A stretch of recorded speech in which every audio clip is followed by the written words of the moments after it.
po ay papahiran ko lang po ito ng atsuete, pero optional lang po ito dahil pambahay lang naman po. Syempre pag magluluto kayo, hindi na po kailangang magpahid ng atsuete.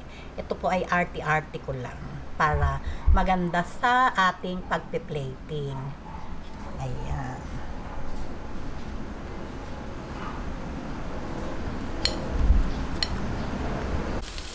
Ayan, okay na po itong ating bawang at sibuyas. Ilagay na po natin itong ating pork belly.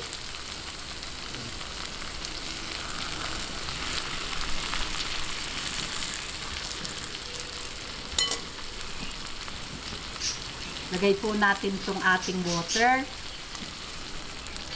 Ay, 2 cups. Ayan. 2 cups muna po yung ating ilagay. Pwede naman pong magbanto kung sakaling medyo matigas pa. Lagay po natin itong pineapple juice. Ayan. 1 cup and a half. Itong ating calamansi juice. Itong pampalasa. Ayan. Pagka po ganyang malambot na, ilagay na po natin itong ating sliced pineapple.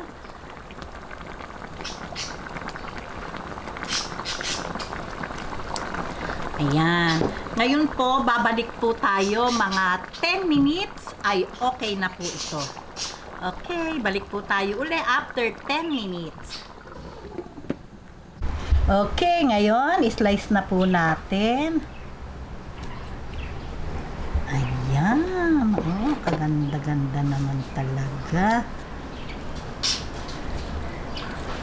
Ayan, kalambot. Diba?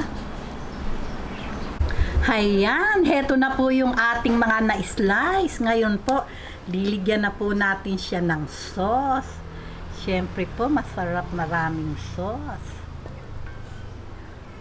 Ayan. Eh, talaga naman pong sauce pa lang ay ulam na talaga. Ayan. Ayan, ngayon, heto na po ang talaga namang napakasarap na pork hamonado.